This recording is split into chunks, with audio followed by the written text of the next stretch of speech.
Bonsoir à tous, je vous souhaite la bienvenue sur le plateau de la Grande Team. C'est reparti pour 90 minutes, le temps de passer en revue toute l'actualité sportive. Alors j'espère que vous êtes prêts devant votre poste récepteur. On démarre maintenant avec le sommaire. Sommaire. Au programme de la Grande Team de ce mercredi, LGT News, éléphant. Le début de saison de Sébastien Haller est-il un handicap? Ça fait l'actu. Marie-Christine Bogré et ses invités vous souhaitent une excellente émission.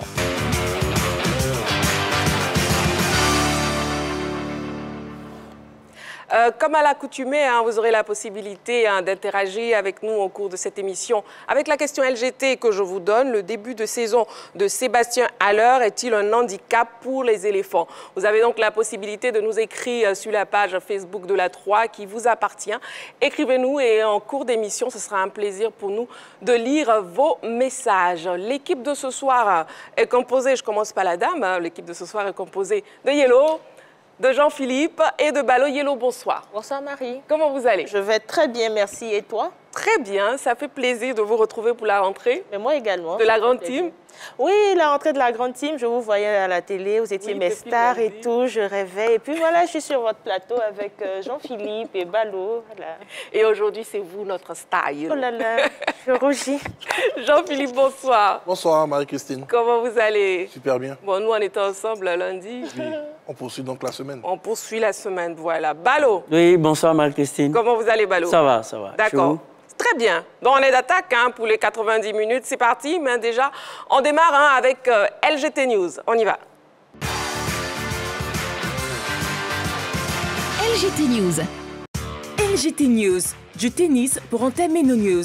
Abidjan, pôle d'attraction du World Tennis. Abidjan abrite 2 tournois ITF Junior 2023 dénommés World Tennis. Le premier, qui a débuté le 9 octobre dernier, connaîtra son épilogue le 16 du même mois. Le second aura lieu du 16 au 21 octobre. Ce sont les informations capitales livrées hier au cours d'une conférence de presse par le directeur général de la Fédération ivoirienne de tennis, Ouattara Souleymane, et du directeur du tournoi, Papa Boniface. À en croire les conférenciers, les 2 compétitions de la World Tennis, qui sont à leur 7e édition, accueillent 40 à 45 compétiteurs. La Côte d'Ivoire, désormais plaque tournante de cette discipline dans la sous-région, place 13 tennismen, dont 11 garçons et 2 filles. Au total, 15 nationalités participent à ces tournois, parmi lesquelles la France, le Togo, le Botswana et bien d'autres. LGT News. Rallye. 20 pilotes attendus au top chrono de Cocody.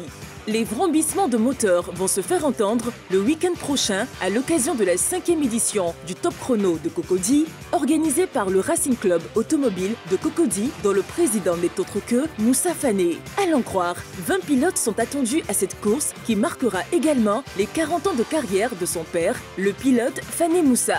Les amoureux du sport automobile ont rendez-vous à Djorobité où les participants ne ménagent aucun effort pour égayer le public friand de cette discipline. LGT News.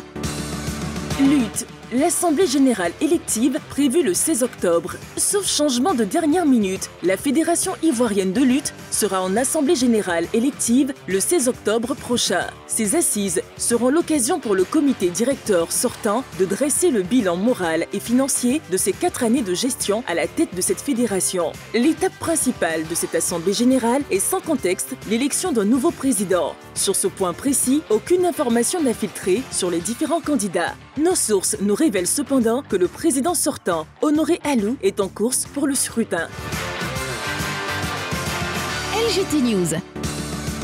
Football à présent. Formation, accréditation à la CAN. Les journalistes instruits par la CAF et l'UNEPSI.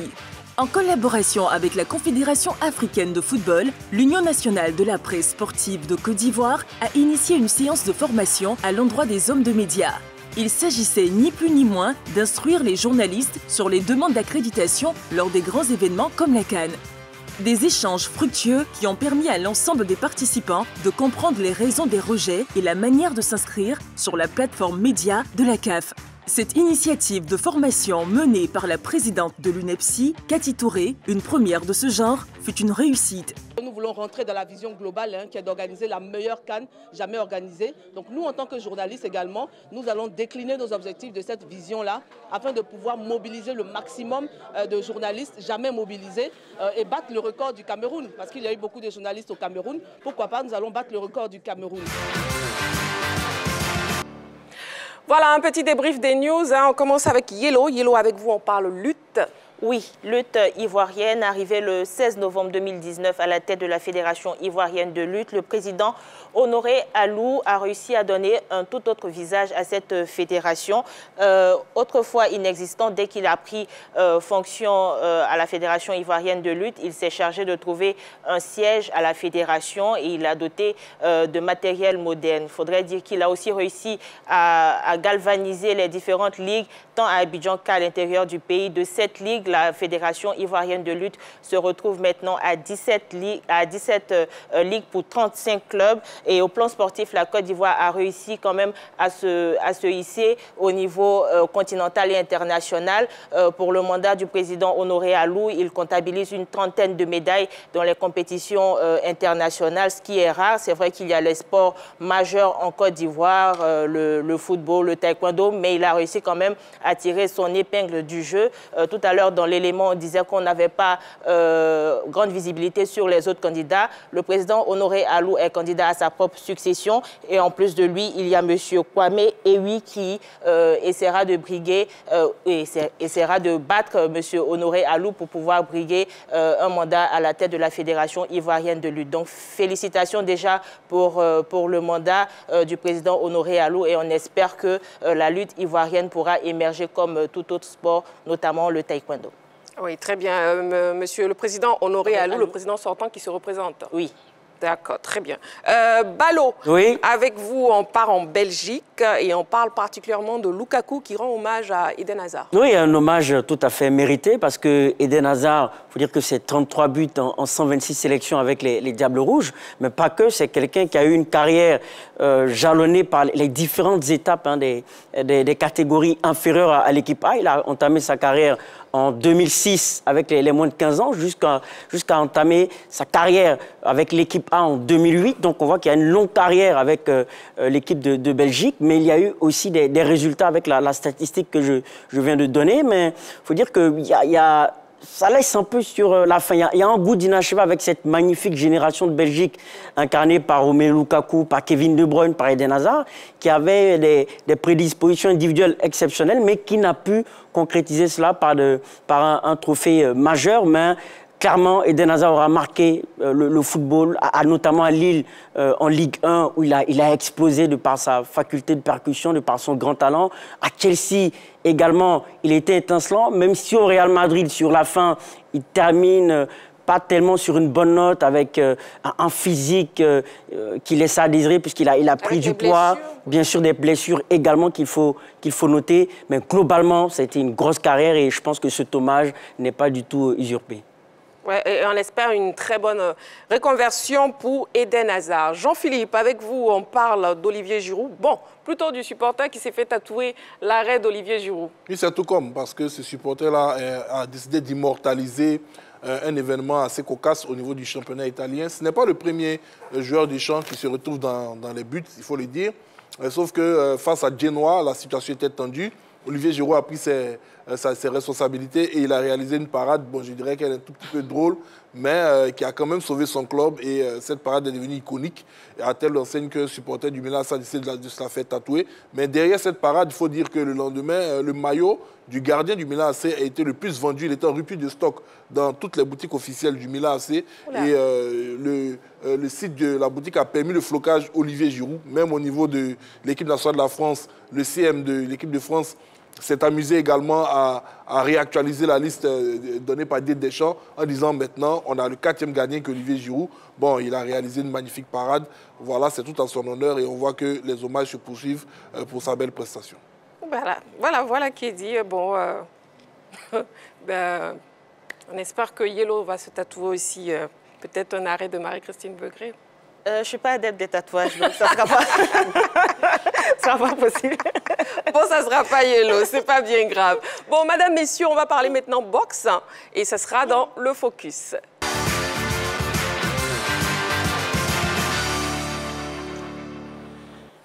Pour le focus de ce soir, nous recevons M. Jimmy Traoré sur le plateau de la Grande Team.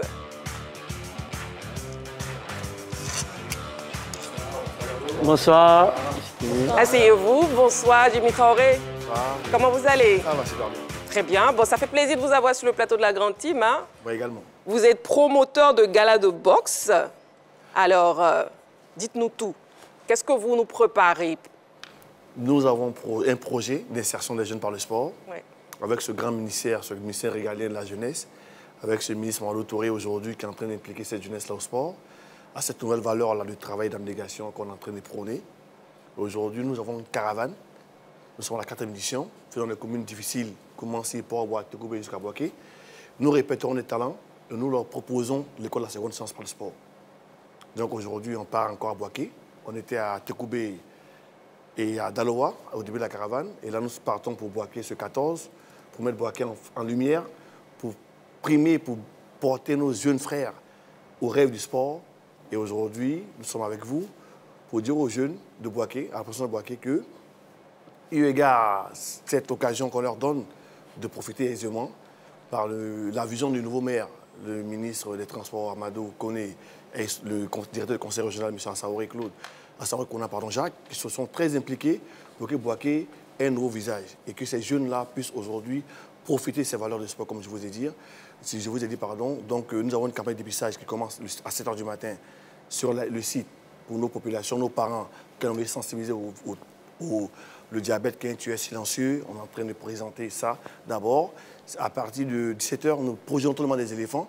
Mais tout est sport pour nous. Et le sport, c'est dans son intégralité, c'est l'insertion. Donc, nous présentons le match des éléphants pour que toute la commune de Boaké soit sur les écrans 12 mètres carrés partout, en train de supporter les éléphants. Oui. J'espère qu'ils vont gagner. On espère, oui. On espère très bien. Et après, 19 h, on va lancer les premiers combats. Et après les premiers combats, jusqu'à 20 h, 21 h, on va faire un show inédit avec Ismaël Isaac, qui était un enfant de la rue, qui prône aussi ces valeurs-là de l'immigration clandestine par... Voilà, aujourd'hui, on peut secourir l'enfant par l'abnégation, le travail, l'école de la seconde chance. Et donc, on convie toute la population de Boaké. Et pourquoi le choix de Boaké déjà? Non, Boaké, aujourd'hui, c'est d'abord ma ville natale. Ah, ok, voilà, d'accord. Je suis natif de Boaké. Mais pas que Boaké, on était à Daloa il y a 2 semaines, on était à Tekoubé. Chaque année, on répertorie avec la volonté des communes de nous d'abord donner les sites, de porter le ring chez eux. Donc cette année, là, on est à Boaké. Mais après Boaké, on revient encore à Abidjan. On sera à 13 juillet le 28. On serait à Yopougon le 4. Et je pense qu'on va clôturer à Yopougon le 18. Et on va partir maintenant pour la finale le 16 décembre, où tous ces jeunes talents qu'on va répertorier, on va les ramener au Palais des Sports de Treichville pour les mettre en lumière avec le frère Ballot. Oui, Jean-Philippe. Jimmy, cette école de la seconde chance, elle est située où concrètement? Ou c'est un concept? C'est un concept. C'est un concept. C'est comme je vous ai dit, vous savez, la vie, c'est le rêve. Voilà. Aujourd'hui, il faut créer l'exemplarité par ce sport-là. Il faut montrer à ses enfants, de Doumbia Youssouf. Aujourd'hui, tout le monde parle du Cameroun. On parle du jeune Camerounais qui est en train de devenir champion aujourd'hui de kickboxing, qui est en train de passer en boxe anglaise. Aujourd'hui, c'est créer cette vision, cette vitrine, ce visage-là pour ce petit de Boaké, de Korogo, de partout en Côte d'Ivoire. 4e édition, ça veut dire que vous avez quand même pu déceler des talents. Aujourd'hui, au bout de 4 ans, quels sont les meilleurs talents qui sont sortis de cette école de la seconde chance? Aujourd'hui, nous sommes très contents d'avoir le champion de France qui est un natif de Port-Boué, qui a compéti au Soir des Titans à l'édition dernière au Palais des Sports de Treichville, qui est aujourd'hui champion de France. Michael Taha, aujourd'hui à Marcel Zao. Aujourd'hui, tout ce qu'on a répertorié, la Côte d'Ivoire, malheureusement, n'a pas pu être la chance de se qualifier pour les Jeux Olympiques. Mais les participants des Jeux Olympiques, c'est des gens qui viennent du réseau du Soir des Titans. Donc, on est en train de travailler dessus. Justement, après la détection ou la confirmation de ces talents-là, quel est le processus? Est-ce qu'ils intègrent des clubs ivoiriens? Tout à l'heure, vous évoquiez quelques noms. Après, à part ces grands noms qui évoluent en Europe, est-ce qu'il y a un processus en collaboration avec la Fédération ivoirienne de boxe? Bon, la collaboration aujourd'hui, c'est avec le ministère de la Jeunesse, du Sport, qui a un bon projet d'insertion pour les jeunes. Donc aujourd'hui, comme on vous dit, on est en train de les répertorier. Il y a une école de formation derrière qui va s'installer. Il y a les Jeux Olympiques qui arrivent à Paris 2024, sur lesquels on est en train de chercher à proposer les gens. Il y a la formation. Donc c'est tout un processus qu'on est en train de mettre en place avec le ministère de la Jeunesse, Emploi Jeune. Et derrière la formation, derrière, on est en train de regarder aussi par les jeunes comme on vous a dit, derrière cette formation-là, voir derrière qu'est-ce qu'on peut apporter comme vitrine. Donc, dans son ensemble, on a vraiment un processus. Donc, vous n'avez pas d'apport direct avec la Fédération ivoirienne de boxe, c'est-à-dire... Non, nous sommes une organisation, Orgaplan, obligée de travailler sur l'égide d'une fédération. Oui. Nous travaillons en bonne intelligence avec la Fédération ivoirienne de boxe. Mais le processus qu'on a mis en place, ce n'est pas celle de la fédération. C'est une processus carrément privé qui est géré et piloté par Orgaplan et ses partenaires. OK. Voilà. D'accord, Monsieur Jimmy, j'étais présent à votre conférence de presse de lancement. Et dans cette conférence de presse, vous avez évoqué aussi un aspect médical qui allait marquer ce nouveau parcours du choc des titans, notamment la possibilité de vérifier le taux de glycémie. Est-ce que vous avez pu donner corps concrètement à ce nouveau projet? J'espère que si vous avez vu les visuels à Daloa, à Tekoubé, le projet l'a pris corps. Aujourd'hui, nous avons pour estimation, avec le projet à Bouaké, de tester au moins 500 personnes. OK. Voilà. Et ça, le projet l'a pris corps. On a l'équipe médicale est disponible, l'appareillage est là. Tout est fait pour que on évolue. On a commencé à Tekoubé, la communication n'était pas encore perçue. On est jusqu'à peu près une centaine de personnes. À Dalo, on a fait encore mieux. On est en train de chercher à monter en créneau, comme je vous ai dit. Il faut qu'autour de la valeur de la boxe, on puisse primer. On puisse montrer ce côté d'insertion. On puisse montrer ce côté médical, ce côté approche humaine et surtout la vitrine du visuel. Il faut que les Ivoiriens nouveaux comprennent qu'il a une seconde chance par le sport. Il faut que Doumé Youssouf, on les voie partout. Il faut que Mike Tyson soit l'enfant du Bronx, il soit l'enfant de Bouaké. C'est ça la vision. D'accord. Pour revenir à cette soirée de gala de boxe, quelle sera la particularité de cette soirée? La particularité, c'est d'abord le ring en plein air, écran géant 24 mètres carrés pour que les gens puissent profiter. Derrière, la sélection des enfants, trouver les meilleurs. Et comme l'année dernière, ceux de Bouaké ont eu la chance, pour ne pas faire de publicité, de venir par avion à Abidjan pour pouvoir profiter. Et donc, du coup, tout Bouaké en branle. Parce que cette année, ils veulent tous monter sur le vol de M. Laurent Loko pour être à Abidjan parce que c'est comme ça. Donc, c'est ça la particularité. Ils s'attendent d'abord d'avoir un vol pour rentrer à Abidjan parce qu'on va leur permettre de faire ça. Et derrière, Ismaël Isaac, qui a une vision d'immigration, qui a un bon morceau sur lequel il parle d'immigration clandestine des enfants qui prennent la mer. Donc, par ça, ce projet le porte comme ambassadeur. Il se dit que s'ils sensibilisent les jeunes, ils peuvent, de par le sport, rester chez eux. Donc, il sera de la partie, en showcase. À 21h, il va faire un wow pour montrer aux enfants que derrière, il va leur donner une sensibilisation. Et derrière, on profitera de notre tribune pour que le commissaire de police passe sur le plateau avec le panel des activités du ministère de l'Emploi jeune pour qu'il communique aux jeunes les valeurs d'insertion, les valeurs du travail, l'abnégation. Voilà. C'est un très beau programme, en tout cas. Voilà, je tenais à insister de l'apport du ministère de l'Emploi jeune, du ministère de la Jeunesse, M. Mandou Touré, du ministère des Sports, M. Daron-Paulin Claude. Ils sont tous unanimes, ils sont tous portés pour que ce projet aille très, très loin. Un mot de fin en même temps? Un mot de fin. Merci à Bouaké de nous accueillir. Merci au ministre Amadou Koné, maire de Bouaké, qui a une nouvelle vision pour Bouaké.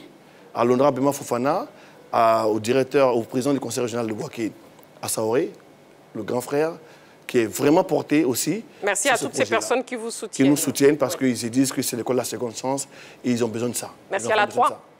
Et la 3, évidemment. Voilà. Merci à Dieu Bléou, grand devant l'éternel, qui est toujours prêt à nous accompagner sur la communication. Merci à la RT en général, qui nous fait du direct sur les événements qu'on fait. Merci à Balo, merci à l'équipe. On espère que le sport va vivre et que le nouveau Ivoirien, prôné par le chef de l'État, Alassane Ouattara, soit l'Ivoirien du travail, de l'abnégation et du sérieux. Merci. Balo, je vous laisse quand même poser une dernière question. Déjà, je pense qu'on a parlé de l'éventualité de Use de Problème, qui a été l'attraction des premières éditions. Est-ce que Use de Problème sera encore là pour cette fois-ci? En décembre, normalement, nous allons créer le choc des revanches.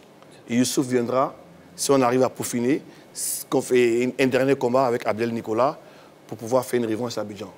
Je pense qu'il a aimé ce combat. J'espère qu'on va se retrouver encore le 16 décembre, j'espère le 13 juillet, pour primer, pour, comme je vous ai dit, insister sur cette valeur. Il est à quel niveau déjà, Youss? Qu'est-ce qui lui manque aujourd'hui? Quelles sont les médailles qu'il doit aller, les ceintures qu'il doit aller chercher? Youssouf, aujourd'hui, il est en train de chercher à être champion mondial. C'était son rêve. Malheureusement, il a eu un dernier combat à Courbevoie, où il a gagné un Camerounais. Et par rapport au classement, il a pour optique de rentrer à Abidjan le 16 décembre pour participer avec encore une ceinture IBA. Et derrière, on est en train de voir s'il n'y a pas de descendants amateurs, même pour éventuellement la Côte d'Ivoire aux Jeux Olympiques. Mais pas vous avez dit malheureusement. Malheureusement, alors qu'il a gagné. Non, malheureusement, il a gagné parce qu'on s'attendait à un beau classement. Ah, d'accord. Mais malheureusement, le classement du Cameroun n'a pas propulsé au rang qu'on voulait. C'est ça le malheureusement. Bon, voilà. Djimi Traoré, c'était un plaisir, en tout cas, de vous avoir sur le plateau de la Grande Team. Vraiment partagé. Merci à la 3. Oui. Merci à vous. Merci à cette jeunesse-là. On espère que demain, Bouaké va crier waouh samedi et que derrière, on trouvera les champions. Voilà qui est dit, votre conclusion est très bien placée. Bon, nous, on marque une petite pause, hein, vous ne bougez surtout pas. On se retrouve tout juste après, juste le temps de la pause publicitaire. On y va. On se retrouve dans ce tout autre décor de la Grande Team pour parler de Talent de demain. On y va donc pour Talent de demain.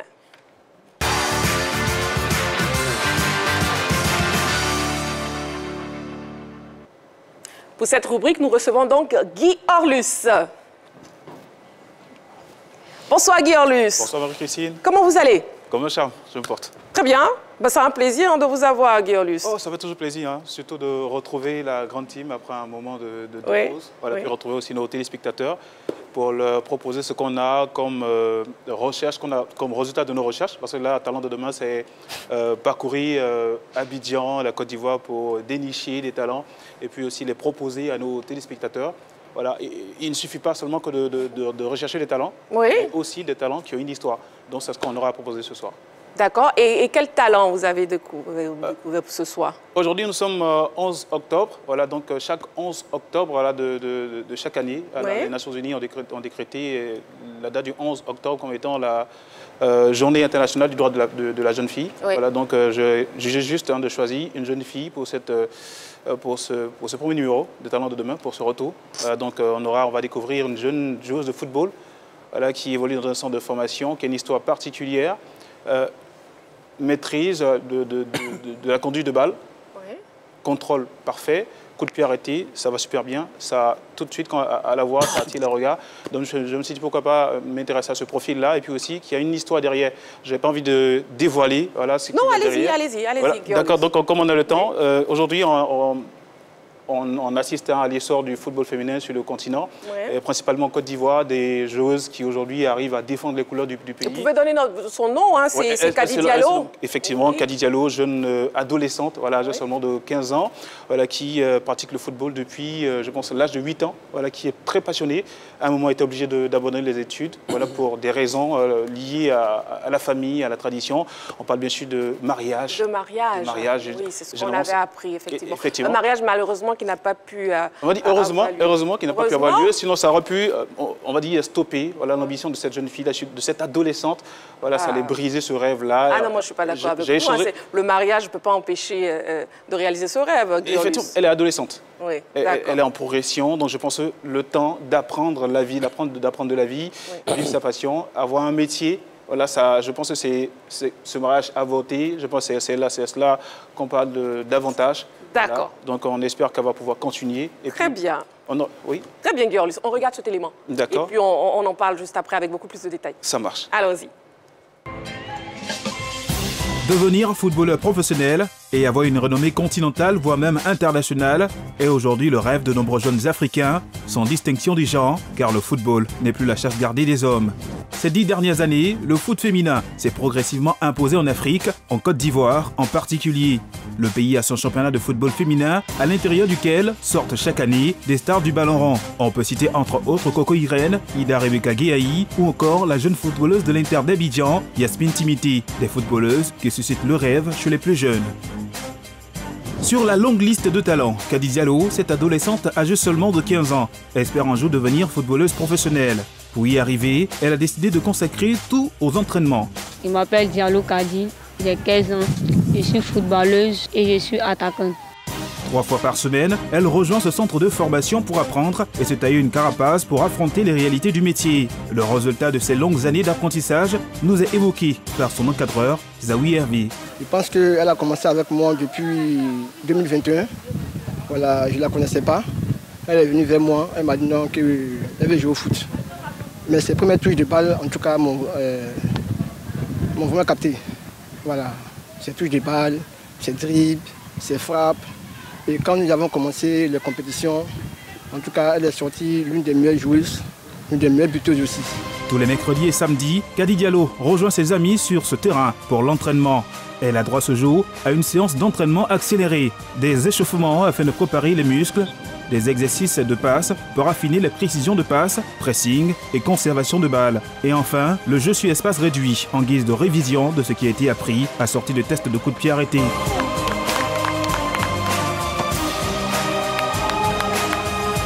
Être à ce niveau et avoir la liberté d'exprimer sa passion n'a pas été un long fleuve tranquille. Entre ses ambitions et sa famille, elle garde en mémoire un souvenir qui aurait pu freiner sa progression, un mariage précoce avorté. Je partais à l'école, ma maman est venue, elle m'a dit, elle s'est assise d'abord. Elle dit, elle a quelque chose à me dire. J'ai dit, ok, je l'écoute. Donc elle m'a dit que je vais me marier. Quand elle m'a dit ça, je me suis sentie bizarre. Mon grand frère a dit non, que je suis encore petite. Et là, quand il a dit ça, j'ai commencé à pleurer. Et puis après, il dit qu'il va lui parler. Quand ils ont dit ça, ils ont rejeté. Ils n'ont pas fait, ils ont rejeté, ils ont laissé.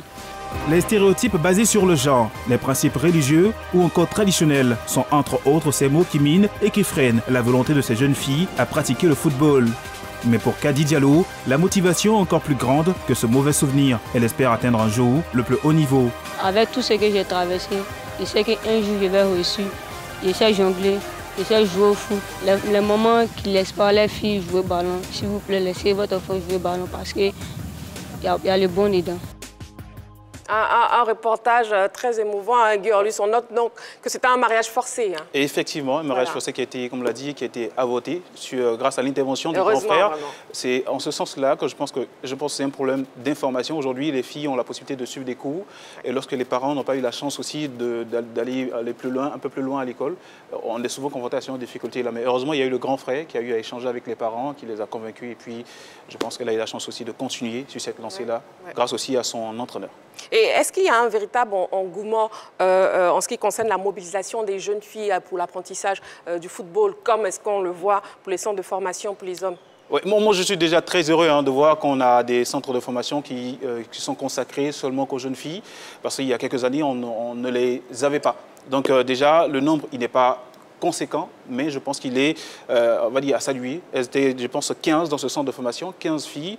À l'entraînement, j'ai pu noter 10 filles qui étaient présentes, une gardienne, un défenseur, et puis j'ai eu des réactions de ces camarades qu'on aura peut-être la chance de voir pendant un numéro spécial sur les antennes de la 3. Mais ça avance crescendo, elles ont la chance de pratiquer le sport. C'est vrai que pour certaines, c'est un peu difficile, la conduite de balle, c'est là un peu la difficulté. Pour d'autres, ça va assez rapidement. Donc je pense qu'elles ont des chances, même elles ont la chance de jouer, de participer à des compétitions de jeunes filles. Voilà, donc pour moi, ça se fait à pas de velours. Ouais. Elles auront le temps de progresser et puis aussi avoir les chances, pourquoi pas. Elles n'ont que seulement 15 ans. 15 ans, oui. Ouais. Merci beaucoup, Guyorlus. Oui, ça fait plaisir. Alors, on se retrouve la semaine prochaine pour un autre talent de demain. Effectivement, un autre talent et aussi une histoire. Une histoire. Effectivement. Très bien. Merci beaucoup. Guyorlus, vous restez près de nous. On marque une petite pause et on se retrouve tout juste après sur le plateau principal pour le reste du débat. À tout de suite. Vous faites bien de nous suivre sous la 3. Nous sommes en direct et ce jusqu'à 22 h. Nous a rejoint sur le plateau Dago Charles. Bonsoir. Bonsoir, MC. Comment vous allez? Je vais très bien, sauf que ça a failli me faire rater le choc des titans.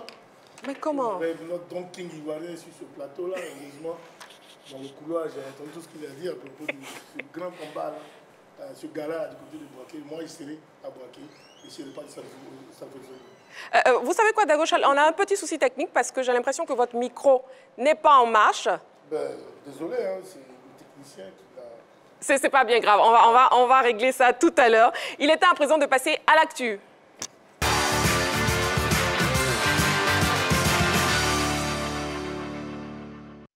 On regarde cet élément vidéo, on en parle juste après. Et voilà le sujet de l'actu de ce soir qui concerne essentiellement Alors qui est malheureusement en petite forme, hein, si on peut le dire ainsi, ces jours-ci, ces temps-ci, un petit passage à mou, on peut le dire. Donc la question LGT qui concerne justement Alors, le début de saison de Sébastien Alors est-il un handicap pour les éléphants? Madame, messieurs, vous sur le plateau, on aimerait bien avoir vos réponses, vos avis, oui ou non, par rapport à la question LGT. Balo, oui. La question, c'était quoi? Un handicap. pour les éléphants de Côte d'Ivoire. Balo, oui. Yellow, non. Oui. Jean-Philippe, non. Et Dagochal, oui. Dagochal, je pense que votre micro est réglé convenablement, donc on va vous écouter, tout simplement. En tout cas, merci. Mais bien avant que je vienne sur à l'heure, permettez, parce que c'est une question d'amour. Hein. Je porte ce noble-là, le noble a vraiment dans mon cœur. Et donc, je voulais revenir un peu sur ce gars-là, là, du côté de Boaké. Assez rapidement. Voilà. Ce choc des titans, là, j'y serai. Pendant que vous, c'est le Stade Boigny, nous, on sera à Boaké. Il faut vraiment encourager ce noble A, là, du côté de la Côte d'Ivoire. Ben, maintenant, pour ce qui est de Haller, je dis oui, parce que c'est un attaquant sur lequel, en tout cas, moi, particulièrement, je compte énormément. Parce qu'il est capable de décanter n'importe quelle situation. En dehors de Haller, celui qui pourrait, à la limite, pallier ce problème pourrait être à la limite à chose, Jean, comment ça s'appelle? Crasso, mon neveu Crasso, mais qui n'a pas encore cette envergure de la Coupe d'Afrique. Parce qu'à l'heure lui-même, la dernière Coupe d'Afrique, quand il a fini cette Coupe d'Afrique-là, il a dit que ce n'était pas du jeu de la compétition africaine. Donc, comment je vois aujourd'hui, après son opération, après ce qu'il vit aujourd'hui, franchement, c'est un peu difficile pour nous, pour lui, pour nous, parce que on ne peut pas avoir un attaquant d'une telle envergure qui a marqué plus d'une dizaine de buts en Ligue des Champions l'année dernière et qui est surtout dans le ventre mou aujourd'hui même de la forme, je pourrais dire. Alors que s'il était en attaque de cette équipe nationale, je pense qu'à lui seul aurait bloqué 2 ou 3 défenseurs adverses et que les autres auraient profité pour marquer suffisamment de buts. Parce que la plupart des matchs auxquels nous avons assisté, nous avons tous vu, 60% des buts ont été marqués par des milieux de terrain, simplement parce qu'à lui seul, il fixait toute la défense. Dans cette situation-là, ne pas avoir Haller, c'est vraiment préjudiciable pour l'attaque. Un handicap, d'accord. C'est un véritable handicap. OK. Jean-Philippe. J'ai beaucoup aimé cet élément que Charles Dago a énoncé, le fait qu'Haller soit un attaquant de fixation, mais c'est comme un aimant. Vous savez, peu importe le 9 que la Côte d'Ivoire aura dans une rencontre, les 9 Ivoiriens auront toujours le même problème. Quand vous êtes le 9 de la Côte d'Ivoire, soyez-en sûrs, vous êtes suivis comme du lait sur du feu. Haller était à l'Ajax d'Amsterdam. Il empilait but sur but. Quand il était déjà en équipe nationale de la Côte d'Ivoire, mais il n'avait pas les mêmes performances en équipe nationale. On disait, oui, c'est peut-être parce que ses coéquipiers ne jouaient pas lui, mais comment on fait pour jouer avec un joueur qui est systématiquement surveillé par 2 voire 3 adversaires?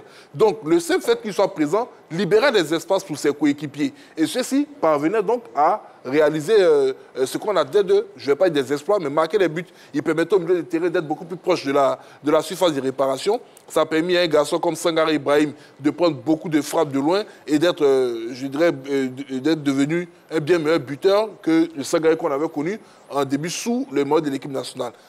Pour moi, il a un rôle capital au sein de l'équipe nationale, qui marque ou qui ne marque pas. Il permet à ses coéquipiers de pouvoir s'exprimer.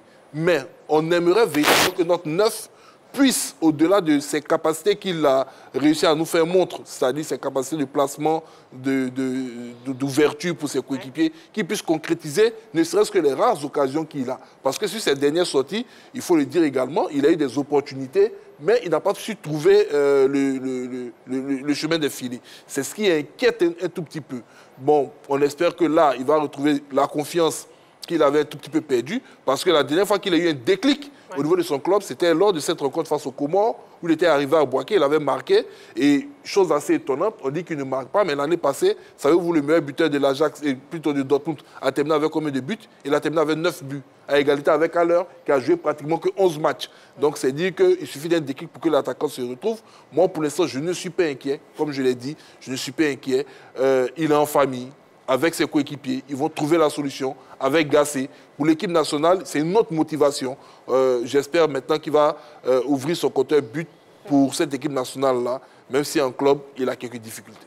On l'espère tous. Balo, oui. Oui, c'est un handicap, déjà par rapport à ce qu'il apporte à cette équipe de Côte d'Ivoire. Ils ont parlé tout à l'heure de points de fixation. Il arrive à attirer les adversaires, il arrive à se mettre au service de ses coéquipiers, mais aussi l'apport dans le duel aérien. Je pense qu'il apporte quelque chose de magnifique à ce niveau-là, de par sa grande taille, mais également aussi par sa capacité d'efficacité dans ce domaine aérien. Donc, il faut qu'il soit dans des dispositions psychologiques intéressantes pour pouvoir mettre en lumière l'ensemble de ces qualités-là. D'où le fait fait que moi j'estime que son début de saison peut être un handicap pour l'équipe nationale de Côte d'Ivoire. Un handicap dans la mesure où Sébastien Haller ne sera pas dans des dispositions psychologiques intéressantes, idoines, pour pouvoir tout simplement se mettre en évidence. Il y a cela aussi, il y a aussi le fait que depuis un moment, Jean-Philippe l'a déjà souligné, certes, il arrive à se mettre au service du collectif, mais au niveau de l'efficacité, il y a encore beaucoup de choses à redire. Et pour cela, pour qu'un attaquant soit efficace, il faut qu'il soit en confiance. Je pense que Dago Charles est là, il était ancien joueur.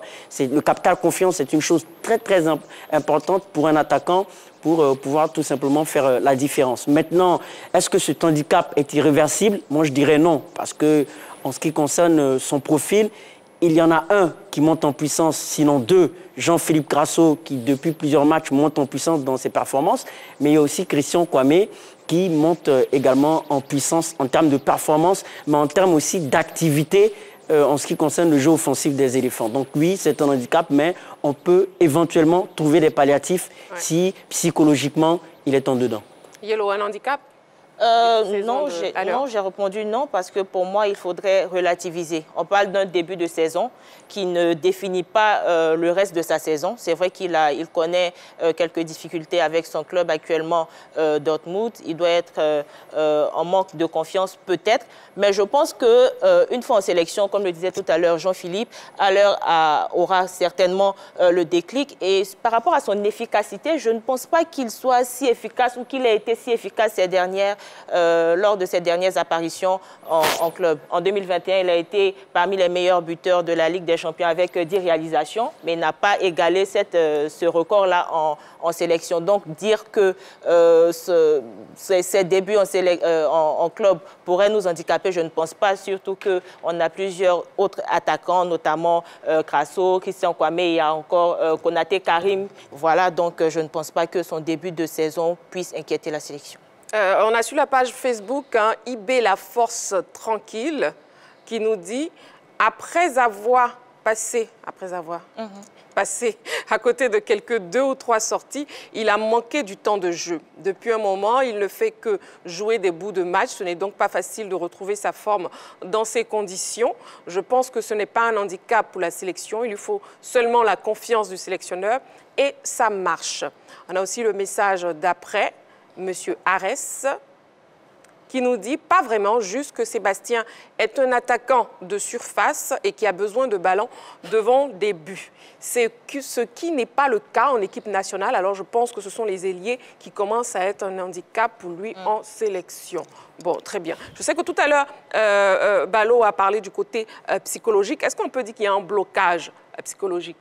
Ça, c'est le joueur qui peut le dire. Je pense qu'il n'est pas dans les meilleures dispositions. La dernière fois que j'ai eu des proches à lui, ils ont dit qu'il était en pleine introspection et qu'il voulait vite rebondir. C'est-à-dire qu'il est conscient de la situation dans laquelle il est, mais ce n'est pas une situation qui est nouvelle pour elle. Si elle était nouvelle pour lui, excusez-moi. Pour lui. Si elle était nouvelle pour lui, je pense que là, ce serait dramatique. Il a déjà connu ce genre de passage à vide. Et il a su surtout se relever de ses passages à vide. On se rappelle de son passage du côté de West Ham en Angleterre. Ça n'a pas du tout été facile. Du côté de l'Ajax, il a crevé l'écran. Il sait à quel moment, tout simplement, réveiller la flamme en lui. C'est vrai, c'est difficile. Là, il y a une forte concurrence qui est venue le trouver du côté du Borussia Dortmund avec un attaquant qui est en train d'être préparé pour être l'attaquant de l'équipe nationale de l'Allemagne, Füllkrug, j'ai des difficultés à prononcer son nom, qui est arrivé, qui a totalisé en 3 sorties, je crois, 3 réalisations. Voilà, ça va pas être facile pour lui de retrouver cette place-là et cette confiance que l'entraîneur lui a peut-être retirée. Mais je pense qu'il va attendre son bon moment. Pour l'équipe nationale, déjà, il peut se remettre en selle. Ce n'est pas, comme je le disais, le même style de jeu. Ce n'est pas la même mentalité, ce n'est pas la même motivation. Ce ne sont même pas les mêmes objectifs. Et donc, ici, il peut retrouver cette chaleur peut-être qui lui manque au niveau de son club. Et puis, se réveiller. Donc, on attend. Psychologiquement, je ne vais pas dire qu'il a totalement flanché. Mais c'est vrai que peut-être qu'il y a des petits moments de doute parce qu'avec les attaquants, il leur faut souvent peut-être un rien, un petit but, voilà, pour décanter la situation. Et puis on va retrouver le Haller qu'on aime tant. D'accord, Charles? Psychologiquement, je pense qu'Haller a pris un coup. Okay. Et c'est tout à fait normal qu'il prenne ce coup-là. Parce qu'on ne sort pas quand même d'une chimio, suivi aussi des traitements. Ça, il faut le dire. Ensuite, quand on est un footballeur de haut niveau, mais il était plutôt bien quand il est revenu. Oui, non, mais c'est ce que je dis, le traitement dur. Hein. Oui, oui. Voilà, quand on sort d'une telle situation. Ensuite, un footballeur professionnel qui reste inactif, ne serait-ce que 6 mois, perd beaucoup de ses réflexes. Lui, c'est beaucoup plus de 6 mois. Hein. Oui. Donc, il faut vraiment lui accorder suffisamment de temps pour qu'il puisse retrouver toute la splendeur, sinon toutes ses facultés de grand attaquant. Souvenons-nous, l'année dernière, quand Dortmund perd la Ligue, le titre de champion, c'est lui qui manque le pénalty. C'est lui qui manque le pénalty. Donc, tout ça, ça peut expliquer plus ou moins, je parle d'abord de la maladie, la chimio, du traitement, et puis de ce loupé-là. Tout ça peut contribuer à ce que, bon, il ne se retrouve pas psychologiquement. Voilà, ça c'est très important. C'est pour cela que moi j'ai peur pour l'équipe nationale de Côte d'Ivoire. Pas pour lui-même, mais pour l'équipe nationale de Côte d'Ivoire. Krasro n'est pas taillé aujourd'hui pour être titulaire à part entière de l'équipe nationale de Côte d'Ivoire. Parce que la CAN c'est autre chose. Christian Kwame, pareil. Karim, pareil. Karim, pareil. Je souhaite vivement qu'il nous surprenne agréablement et que voilà, parce que tout est possible. Mais quand on a joué les Coupes d'Afrique, quand on a observé les grands attaquants au niveau des Coupes d'Afrique, on se rend bien compte que c'est une autre dimension de compétition. Et j'aurais souhaité vraiment qu'à l'heure tout de suite, sinon les 2 prochains matchs qui arrivent en novembre prochain, il retrouve un peu 30-40% de ses capacités afin qu'on puisse commencer la compétition avec lui. Et puis après, les autres pourront nous apporter, comme on dit ça, cette bouffée d'oxygène-là. Donc après vos dires, on va dire donc que c'est préférable de ne pas titulariser à l'heure pour l'instant. Non, c'est pas ce que je dis. C'est pas ce que je dis. Je ne suis pas en train de dire que pas le titulariser. Après, les matchs dépendent aussi des configurations. Si le sélectionneur trouve qu'il a besoin de Haller, après il change avec lui. Parce que ce qui se passe, c'est que le sélectionneur doit échanger avec Haller pour savoir à quel niveau il se sent psychologiquement, physiquement, les médecins, tout et tout. Et puis il peut jouer 15-20 minutes progressivement jusqu'à ce qu'on arrive à la CAN. Parce que le plus important, c'est qu'il arrive à point à la CAN. C'est ce que je souhaite. Balou, oui. Oui, moi je pense que je ne remets même pas en question sa participation à la CAN parce que j'estime que Jean-Luc Gasset est un sélectionneur très intelligent et qu'il est conscient de l'apport que Sébastien Haller peut avoir pour cette équipe nationale. Et Jean-Luc Gasset, je suppose, suit aussi l'actualité parce qu'il faut savoir que si Sébastien Haller est en doute aujourd'hui, c'est clairement par la faute de l'entraîneur de Dortmund parce que il faut rappeler le contexte. Dortmund joue un match crucial l'année passée dans les dernières journées pour le titre. Sébastien Haller rate un pénalty décisif.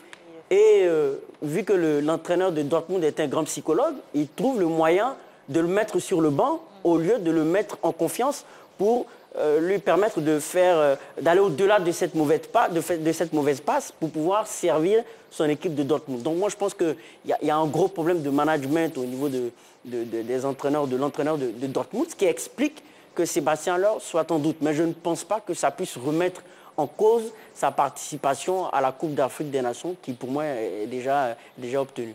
D'accord. Si, contrairement à ce que, à l'avis de Dago Charles, s'il arrivait que le sélectionneur, justement, ne place pas à l'heure, et qu'il soit titulaire et qu'il soit sur le banc de touche, est-ce que cela ne va pas finalement plomber l'ambiance, le moral de l'équipe? Il avait déjà essayé ça. Je pense que lui, lors de l'une des dernières sorties, il avait mis une attaque Christian Kwame et Krasso. Voilà, on a vu que les 2 garçons avaient du mal à prendre la profondeur parce qu'ils jouaient dans un bloc bas et ils étaient face à une défense vraiment qui les attendait.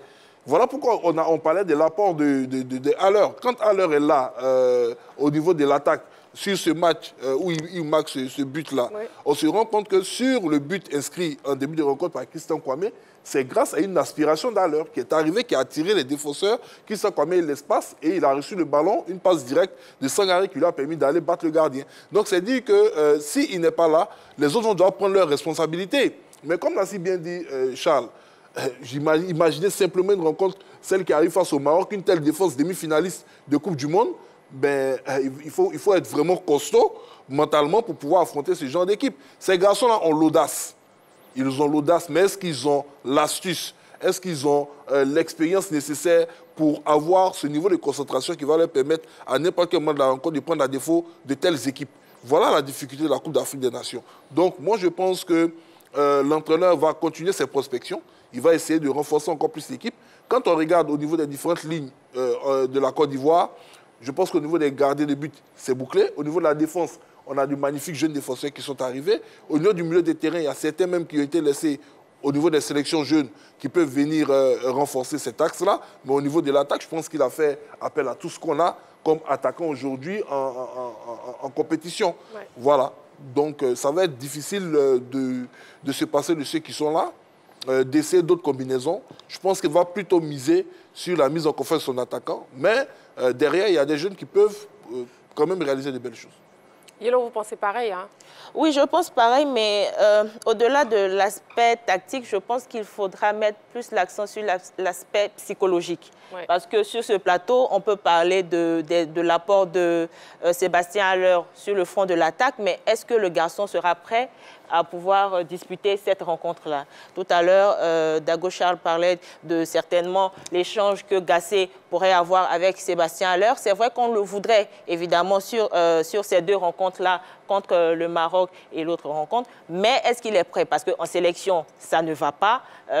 Plutôt en club, ça ne va pas. Est-ce que ce match décisif, pour moi, hein, contre le Maroc, qui va donner quand même... une grande visibilité des pistes sur notre évolution à la CAN. Est-ce qu'il sera prêt à pouvoir jouer ce match-là? Je pense que tout va se jouer sur l'aspect psychologique, mais on ne doute pas des qualités du très bel attaquant qu'est Sébastien Haller. Sébastien Haller.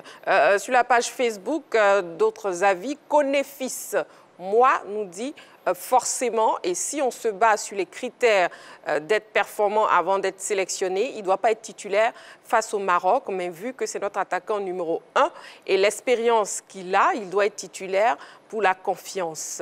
Grâce de Dieu nous dit, les attaquants modernes ont plusieurs cordes à leur arc. J'ai vu un but d'Haller type Giroud, digne d'Arikan à Ebimpe en course contre le Cameroun. C'est à lui de s'adapter car il a récidivé une fois au moins. On a aussi Fousseni Kouadio qui nous dit Haller doit élever son niveau de jeu car pour le moment, lorsqu'on évalue la performance des attaquants ivoiriens, le gars est en deçà de son niveau habituel. Donc je préfère Karim Konaté ou Zaha en point. Bon, voilà. Dago Charles, vous désirez ajouter quelque chose? Non, mais moi je pense que l'équipe nationale, et je le dis très souvent à nos dirigeants, un garçon comme Haller a besoin d'accompagnement. Parce que ne faut pas qu'on va se leurrer. Karim n'est pas taillé pour être titulaire de l'équipe nationale de Côte d'Ivoire durant cette CAN, quand bien même qu'il a les qualités. Parce que la Coupe d'Afrique, c'est autre chose. Le maillot de l'équipe nationale de Côte d'Ivoire est trop lourd. Ce n'est pas du jeu. Pour moi, il appartient à Gassé et son équipe d'accompagner Haller dans sa récupération, dans sa mise en confiance, jusqu'à ce qu'il arrive à point nommé à la CAN. Donc, il devrait se servir de ces deux matchs-là pour retrouver l'envie, le plaisir, le goût du jeu. Et ça, c'est le rôle du sélectionneur, celui de donner l'envie à son joueur. Il peut donner cette envie-là durant 25 minutes, capitaliser les 25 minutes. Au match contre l'Afrique du Sud, 25 autres minutes, ça fait déjà 50 minutes, ça fait 1 heure de jeu à la limite, gagné. Et ça, on est convaincu qu'on arrive à la CAN avec un Haller qui a 60%, à 1 heure de confiance dans les jambes. C'est bon pour plier un match. Oui. Parce qu'un attaquant, après toutes les besognes, tout ce qu'on fait, c'est lui qui doit finir les actions. Et pour ça, tout le groupe doit avoir confiance en lui. Et jusque-là, c'est lui qui a gagné la confiance de tout le monde. Ce n'est pas à 2 jours, comme ça, qu'on bouleverse toute une équipe au niveau de sa gestion. Donc, je souhaiterais vraiment que l'encadrement technique lui apporte tout son soutien au travers des discussions pour qu'il gagne progressivement sa confiance. Et s'il gagne en confiance, c'est sûr que toute l'équipe va suivre. Et vous pensez que de cette manière, Haller pourra facilement, rapidement remonter la pente? Ah oui, la confiance témoignée par un entraîneur en un joueur est quelque chose qui transcende le joueur. Regardez un garçon comme Didier Drogba, la confiance que Mourinho lui a donnée dans toutes les situations, cette confiance a décuplé le talent de Didier Drogba. Et c'est pareil, chez nous aussi, on avait un monsieur qu'on appelle Aboulaye Traoré Ben Badi. Yo Martial l'a laissé ici, sur le banc, paix à son âme, Dali Benoît, meilleur buteur du championnat, pour prendre Aboulaye Traoré, parce que tout le groupe et Yo Martial avaient confiance en lui. Et ça, c'est capital pour un attaquant. Quand le groupe, tes coéquipiers et autres ont confiance en toi, tu sais que tu leur dois beaucoup. La moindre occasion te réussira. Mais quand tu ne jouis pas d'une confiance, la confiance de ton encadreur, tu vas tout essayer, ça ne marche pas. Donc, c'est pour cela que j'insiste sur le fait que l'encadrement technique lui apporte véritablement son soutien, lui facilite la façon de jouer. On peut lui demander samedi de ne pas être forcément ce fixateur qu'on a connu, mais de courir sur tous les ballons, de toucher au ballon. Parce que tout le monde sait qu'il revient quand même d'un grand malin. Ça, il ne faut pas qu'on l'oublie. C'est clair, c'est clair. Voilà, c'est un peu ce que je pourrais apporter. Et juste ajouter par rapport à ce que Dago Charles a dit, je pense que même courir de gauche à droite, il le fait déjà notamment face aux Lesotho, où on a vu sur plusieurs fronts. Mais le gros problème de cette équipe de Côte d'Ivoire, où Dago Charles également parlait d'accompagnement de Sébastien Haller, c'est qu'on a du mal à jouer dans de petits espaces. Et on a du mal à jouer de manière axiale. Lorsqu'on regarde le profil des équipes où Sébastien Haller s'en sort, l'Ajax d'Amsterdam, le Borussia Dortmund, il y a cette capacité-là de jouer axialement, de jouer dans de petits espaces, par de petites passes. Mais sauf que nous, on a un jeu encore trop porté sur les couloirs. Et lorsqu'on a un jeu trop porté sur les couloirs et que lui, il est véritablement marqué, ça va poser un problème véritablement pour le servir dans de bonnes conditions. Mais du coup, qui devrait s'adapter à qui? Parce que qui devrait s'adapter à qui? Ben justement, le jeu doit s'adapter au profil des attaquants. Mais je dirais... Justement, et je pense que là aussi, je pense que il y va du travail un peu du sélectionneur, qui, si il veut mettre en évidence les bonnes qualités de son attaquant, c'est à lui de trouver un moyen à ce qu'on puisse tout simplement ne pas stéréotyper notre jeu. Et c'est même pas pour rendre service à Sébastien Haller, mais c'est pour rendre service à l'équipe nationale de Côte d'Ivoire pour qu'on n'ait pas un jeu assez prévisible aussi. Oui, ce que je voulais dire simplement, dans la suite de ce que Balo a dit, c'est un élément qui est très essentiel. La majeure partie des grandes équipes ont cette capacité-là d'accélérer leur jeu quand elles sont aux abords de la surface de réparation adverse. Ce qui n'est pas le cas de la Côte d'Ivoire, malheureusement. Parce qu'on va très bien faire des circulations au niveau de la base défensive, au niveau du milieu. On va sortir, on va faire des appels, mais lorsqu'il s'agit d'accélérer les 16 derniers mètres pour trouver des espaces, non, c'est sur les côtés. Et quand les ailiers ont le ballon, on a l'impression que tout le monde devient apathique, tout le monde est arrêté. On attend un centre, soit directement dans la boîte, soit en retrait, pour essayer d'être mobile. Donc c'est ce qu'il est en train de dire. Peut-être qu'on a besoin de plus de mouvements autour de l'attaquant. Ça va lui permettre également de se libérer de son marquage et puis pourquoi pas d'être beaucoup plus efficace. L'action qui manque face au Mali, c'est une action typique de ce qu'on attend de l'équipe nationale. Récupération des balles hautes, Tour Ahmed qui fait le travail, il le sert, il tente le petit geste, magnifique geste. Malheureusement, la balle finit sur la base du montant. Sinon, c'était une très belle action. C'est ce qu'on attend des éléphants. Très bien. Dans la foulée, on a l'infographie de la fiche de Sébastien Haller. Au niveau de la fiche de Sébastien Haller, on voit bien qu'il s'appelle Sébastien Romain Teddy Haller. Il est né le 22 juin 1994 à Ris-Orangis en France. Il est ivoirien, il joue au poste d'attaquant. Et la première sélection avec les éléphants, eh bien, ça a été le 12 novembre 2020 lors du match Côte d'Ivoire-Madagascar où on s'est imposé 2-1. Son nombre de sélections s'élève à 17. Il a marqué 5 buts. La participation à la CAN, c'est une seule participation en 2021 avec un seul but.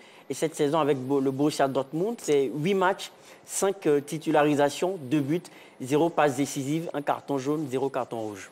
Au regard de ces statistiques, on peut dire qu'il est réellement en difficulté, Yellow. Si on regarde les statistiques, voilà. Ah oui, c'est sûrement. Si on regarde, c'est dans la production que nous observons. Dago Charles, dans la production, mais aussi dans la comparaison avec ce qu'il a eu à faire dans d'autres, à l'Ajax. Donc, je pense que par rapport à ces deux éléments-là, la production et la comparaison, il est un peu en mal parce qu'on a connu Haller plus prolifique dans son précédent club qu'actuellement au Dortmund. Voilà, et la question reste, le début de saison de Sébastien Haller est-il un handicap pour les éléphants? Le sujet intéresse aussi les Ivoiriens hors du plateau, on les écoute. Je me dis que pour l'équipe nationale actuelle, Sébastien Haller et Wilfried Zaha sont les plus sûrs pour l'équipe nationale parce que sans eux, je ne pense pas que nous pourrons remporter la CAN cette année-là, 2024. Ce n'est pas un handicap parce que déjà c'est un attaquant qui est déjà très expérimenté, il a déjà montré toutes ses preuves. Et puis l'attaquant numéro 1 des éléphants, pour moi, avec son expérience, ce n'est pas un handicap. Il a déjà une canne dans ses pieds, donc tranquillement, de façon professionnelle, ce n'est pas un handicap pour moi. Non. Il est très très professionnel. Et puis il a réussi à surmonter, avec le mental qu'il a, il a réussi à surmonter sa maladie, son opération. Donc tranquillement, pour moi, c'est vraiment pas un handicap. Il ne faudrait pas qu'on oublie, il a été classé peut-être deuxième meilleur buteur de la Ligue des champions passée. Avec les clubs qu'il a eu à effectuer, chez moi, ce n'est pas un handicap. Il a de l'expérience pour ça. Malgré qu'il ait un début très difficile, un début de saison avec son club, mais il reste toujours un attaquant de renom. Et avec lui, je pense bien que les éléphants ont un véritable atout. Donc je pense bien qu'il pourra faire l'affaire pour cette CAN. Dans son club, c'est très difficile.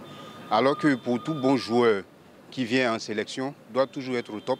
Parce que pour jouer une CAN, on a besoin des joueurs dynamiques qui sont capables de pouvoir porter haut les drapeaux de la Côte d'Ivoire. Il faut représenter variablement son drapeau parce que c'est une compétition internationale et on a toujours besoin des joueurs qui sont toujours au top de leur niveau pour pouvoir véritablement apporter un souffle. Parce que la Côte d'Ivoire, en ce moment, rêve de son 3e sacre. Effectivement, la Côte d'Ivoire rêve de son 3e sac. Balo, un mot sur les interventions? Oui, on constate que ce sont des interventions sur leurs avis personnels. Maintenant, est-ce qu'après, par rapport à ce que nous on observe aussi, est-ce que ça correspond? Moi, je dirais que non, parce que derrière, Sébastien Haller aussi, on lui fait, je pense, un faux procès derrière. On en a parlé, on n'en finira pas d'évoquer le sujet. Lorsqu'on a des forces, lorsqu'on a des attaquants, lorsqu'on a des individualités, il faut pouvoir mettre en lumière chacune des potentialités des individualités, mais aussi en termes de complémentarité. En défense, par exemple, je prends un exemple, en défense centrale, très souvent on avait l'habitude d'associer Eric Bailly à Willy Boli, mais lorsqu'on regarde le profil, ce sont des profils complémentaires. Un profil complémentaire est censé permettre à chacun de ne pas se marcher sur les pieds, mais de pouvoir permettre à ce duo-là de pouvoir mettre en évidence les différentes qualités. C'est ce qu'on demande en attaque. Mettre les joueurs qu'il faut autour de lui, mais aussi pouvoir adapter notre jeu à Sébastien. Alors, ce n'est pas Sébastien alors avec ses qualités qui va s'adapter au jeu des éléphants, non, non. Puisque c'est les éléphants qui ont intérêt à ce que ces qualités soient mises en avant. Donc, c'est au jeu de pouvoir mettre en valeur les attaquants. Et c'est partout dans le monde. Didier Drogba, il n'a jamais été capable de percer une défense. Mais lorsqu'il arrive à Chelsea, lorsqu'il arrive à Marseille, là, c'est un autre débat. C'est pas péjoratif. Lorsqu'on dit qu'il n'était pas capable de percer la défense, il avait une des qualités d'attaquant de fixation, il avait une efficacité diabolique devant les buts. Mais il n'était pas capable d'aller sur des 1 contre 1. C'est un fait, ce n'est pas péjoratif. Mais dans les clubs où il est passé, que ce soit à Marseille ou à Chelsea, les entraîneurs ont su trouver la formule pour mettre ces qualités de tueur devant en avant. C'est ce que je veux dire, en fait. Très bien, ok. Bon, le sujet de ce soir, c'était plutôt Haller. Et nous, on espère véritablement que Haller remontera cette pente parce qu'on a vraiment besoin de lui en sélection. Bon, c'est fini pour l'actu 1. Si vous nous prenez en marche, on vous permet de revoir les news. Et évidemment, oui, on va y arriver. C'est dans LGT News. LGT News. LGT News, du tennis pour entamer nos news. Abidjan, pôle d'attraction du World Tennis. Abidjan abrite 2 tournois ITF Junior 2023 dénommés World Tennis. Le premier, qui a débuté le 9 octobre dernier, connaîtra son épilogue le 16 du même mois. Le second aura lieu du 16 au 21 octobre. Ce sont les informations capitales livrées hier au cours d'une conférence de presse par le directeur général de la Fédération ivoirienne de tennis, Ouattara Souleymane, et du directeur du tournoi, Papa Boniface. À en croire les conférenciers, les 2 compétitions de la World Tennis, qui sont à leur 7e édition, accueillent 40 à 45 compétiteurs. La Côte d'Ivoire, désormais plaque tournante de cette discipline dans la sous-région, place 13 tennismen, dont 11 garçons et 2 filles. Au total, 15 nationalités participent à ces tournois, parmi lesquelles la France, le Togo, le Botswana et bien d'autres. LGT News. Rallye. 20 pilotes attendus au top chrono de Cocody. Les vrombissements de moteurs vont se faire entendre le week-end prochain à l'occasion de la 5e édition du Top Chrono de Cocody, organisé par le Racing Club Automobile de Cocody, dont le président n'est autre que Moussa Fané. À l'en croire, 20 pilotes sont attendus à cette course qui marquera également les 40 ans de carrière de son père, le pilote Fané Moussa. Les amoureux du sport automobile ont rendez-vous à Djorobité où les participants ne ménagent aucun effort pour égayer le public friand de cette discipline. LGT News. Lutte. L'Assemblée générale élective prévue le 16 octobre. Sauf changement de dernière minute, la Fédération ivoirienne de lutte sera en Assemblée générale élective le 16 octobre prochain. Ces assises seront l'occasion pour le comité directeur sortant de dresser le bilan moral et financier de ces 4 années de gestion à la tête de cette fédération. L'étape principale de cette Assemblée générale est sans contexte l'élection d'un nouveau président. Sur ce point précis, aucune information n'a filtré sur les différents candidats. Nos sources nous révèlent cependant que le président sortant, Honoré Alou, est en course pour le scrutin. LGT News. Football à présent. Formation, accréditation à la CAN. Les journalistes instruits par la CAF et l'UNEPSI. En collaboration avec la Confédération africaine de football, l'Union nationale de la presse sportive de Côte d'Ivoire a initié une séance de formation à l'endroit des hommes de médias. Il s'agissait ni plus ni moins d'instruire les journalistes sur les demandes d'accréditation lors des grands événements comme la CAN. Des échanges fructueux qui ont permis à l'ensemble des participants de comprendre les raisons des rejets et la manière de s'inscrire sur la plateforme média de la CAF. Cette initiative de formation menée par la présidente de l'UNEPSI, Cathy Touré, une première de ce genre, fut une réussite. Nous voulons rentrer dans la vision globale qui est d'organiser la meilleure CAN jamais organisée. Donc nous, en tant que journalistes également, nous allons décliner nos objectifs de cette vision-là afin de pouvoir mobiliser le maximum de journalistes jamais mobilisés et battre le record du Cameroun. Parce qu'il y a eu beaucoup de journalistes au Cameroun. Pourquoi pas, nous allons battre le record du Cameroun. Le deuxième sujet de l'actu de ce soir concerne le tirage au sort de la CAN 2023, un tirage au sort qui aura lieu ce jeudi à 19h, à quelques heures de cette étape cruciale. Toutes les nations qualifiées pour cette compétition croisent les doigts. À noter que cet événement sera retransmis sur les chaînes de la RTI 1, notamment la 3, la chaîne qui offre 3 fois plus de sport à partir de 17h. Alors, mesdames, messieurs, à quelques heures justement de ce grand événement, est-ce qu'on peut dire que le stress monte, si on peut le dire ainsi, hein? Balo? Oui, le stress monte dans la mesure où on pourra mettre un doigt sur nos futurs adversaires. Donc, effectivement, il y a la capacité de battre ces adversaires, ces potentiels adversaires-là, va se poser, d'où le stress, effectivement. Je pense que lorsqu'on aura une poule avec, pour moi, tout simplement la possibilité d'avoir ne serait-ce qu'un gros dans la poule, oui, on peut avoir quelques appréhensions, mais maintenant, je pense que le stress ne doit pas être quelque chose d'éternel ou quelque chose de figé. Mais ce stress-là, là je parle pour les joueurs s'il y en a, doit leur permettre de se transcender. Parce que nous, on soit stressés ou pas, ça ne change pas la donne. Mais si les joueurs sont stressés, ça doit leur permettre de franchir un palier, de se transcender. Et on note que les éléphants figurent dans le pot 1, en compagnie du pays détenteur du trophée, le Sénégal, de l'Algérie, du Maroc et de la Tunisie, de l'Algérie et de l'Égypte. C'est déjà une bonne nouvelle, hein, ne pas croiser ces pays au premier tour. Moi, je dirais même non. Parce que quand je regarde le pot 2, dans le pot 2, la Côte d'Ivoire a quand même une certaine histoire avec tous ses différents adversaires. Quand on parle du Nigeria, tout de suite, je pense à 2013, quart de finale. Quand on me parle du Cameroun, c'est une équipe qui est difficilement battue par les éléphants. On me parle du Mali, on sait que c'est une équipe accrocheuse. En 2015, elle nous avait tenu tête en phase de poule. Le Burkina Faso, pareil, une formation qui dérange très souvent la Côte d'Ivoire en Coupe d'Afrique. Il nous a battus ici. Si on parle du Ghana, bon, on dit sont nos chéris, mais ce sont nos chéris seulement au final. Avant ça, c'est très compliqué. Et la RDC, ça me fait penser à 2002. Donc, c'est dire que... 2015 également. Non, 2015, je les ai battus, mais bon, je suis parti un peu plus loin, en 2002 au Mali. Mais c'est dire que les équipes du pot 2 sont des potentielles formations qui pouvaient se retrouver facilement dans le pot 1. Donc, ne pas croiser le Maroc, ne pas croiser le Sénégal, ne pas croiser la Tunisie, l'Algérie ou l'Égypte, ça ne change rien. Mais il faut dire aussi que ces pays sont considérés pour l'instant comme des favoris aussi. Le Maroc, l'Algérie, le Sénégal. La Coupe d'Afrique des Nations a toujours démontré ces dernières années que très peu de fois, les formations qui ont été dites favorites ont réussi à soulever ce trophée. Lors de la dernière CAN, à l'issue de la phase de poule, tout le monde applaudissait le Nigeria, qui était la seule nation à faire un 3-3 avec la manière, mais ils se sont fait battre en 8e de finale par la Tunisie. Oui. Donc, c'est dire que c'est une compétition qui est toute particulière.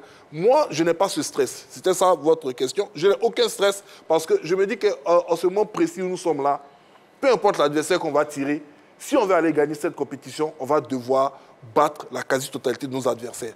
Peu importe les adversaires, on n'a même pas de choix à faire, on n'a pas de tri à faire.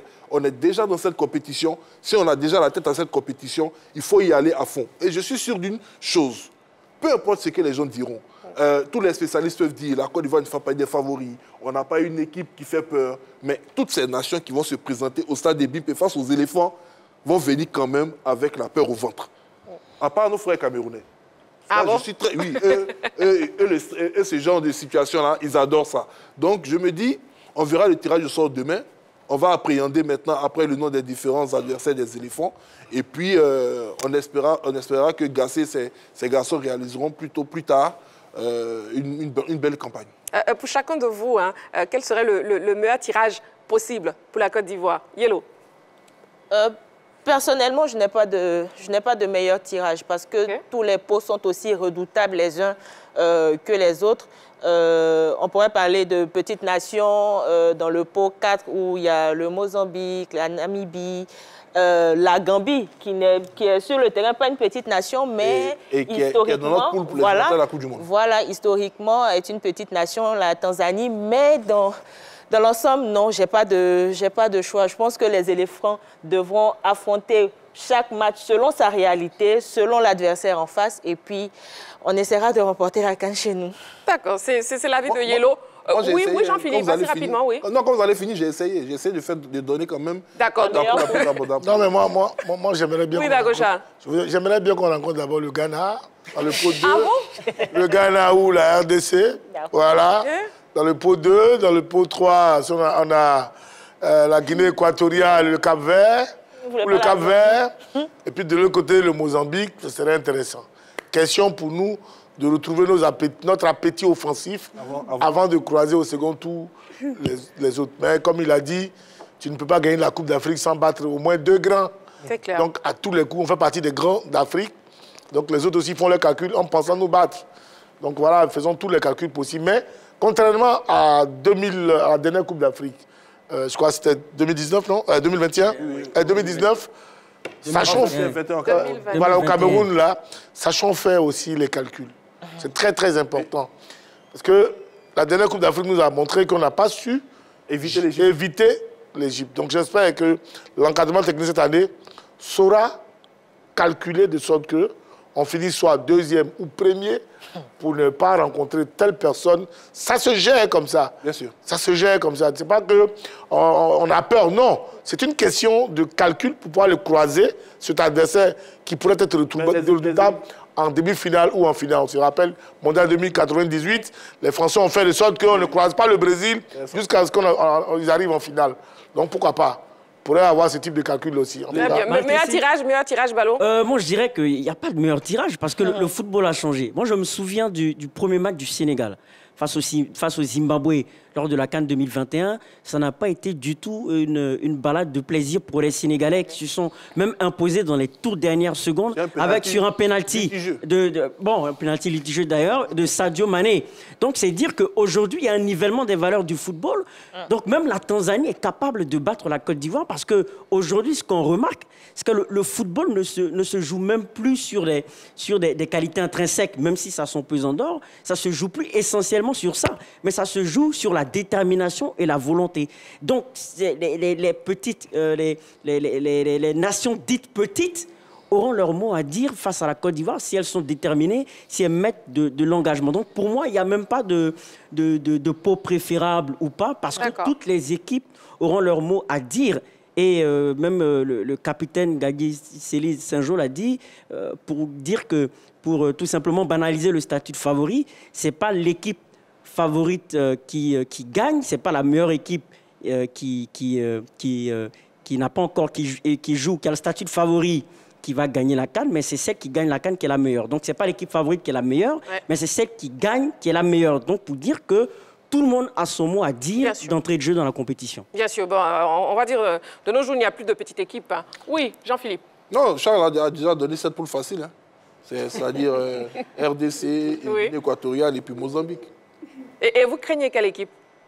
Dans cette compétition? Non, on ne craint pas. Nous ne craignons aucune équipe. Peu importe le pot, oui, dans toutes les équipes doivent craindre les éléphants. Non, toutes les équipes doivent craindre les éléphants. D'accord. En tout cas, je ne crée aucune équipe, mais je respecte certaines équipes. Voilà. J'ai du respect pour le Nigeria actuellement et avec le Cameroun. Voilà, deux nations qui ne lâchent rien jusqu'à la 90e minute. Et nous avons des joueurs aussi pour leur tennis. Voilà, la dragée. Donc, pour moi, c'est du respect, mais ce n'est pas de la crainte. Sinon, bon, autant rester à la maison. Bon, je crains déjà les bêtes noires historiques de l'équipe nationale de Côte d'Ivoire, l'Égypte, le Cameroun et ensuite le Maroc.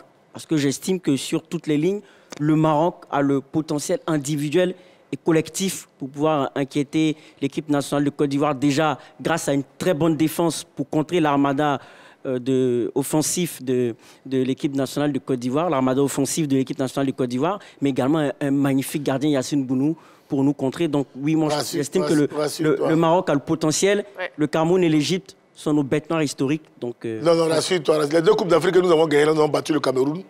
Les deux Coupes, on les a battus. On a battu encore le Maroc.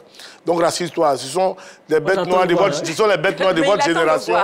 Non, ce sont les bêtes noires de leur génération. Voilà. Donc, sinon, dans la Coupe d'Afrique, on n'a pas de bêtes noires. D'accord. Voilà. On respecte toutes les équipes. Toutes celles qui vont venir là, on va les battre. Et puis on va remporter la Coupe d'Afrique. Sinon, ce n'est pas une histoire de Maroc ou bien Cameroun. Voilà 92, on les a battus. 2015, on les a battus. C'est tout. Voilà qui est dit. Yolo, c'est pareil, hein. Vous ne craignez aucune équipe. Si. En plus de celles qui ont été citées par Balo, il y a nos frères d'un côté, le Mali. Ces matchs sont quand même des derbies. Le Mali, le Burkina Faso sont des équipes quand même qui jouent jusqu'à la dernière minute, qui jouent avec abnégation jusqu'à la dernière seconde. Tout peut se passer avec ces équipes-là. Voilà. Et à la veille de pareils événements, quelle émotion, qu'est-ce qui peut bien se passer au sein des pays qualifiés? Si c'est en qualité de joueur, c'est l'envie de vivre les belles soirées. Parce que la Coupe d'Afrique, c'est le couronnement. Voilà, du foot au niveau africain, franchement, c'est la soirée au cours de laquelle on a vraiment envie de faire montre de son savoir-faire.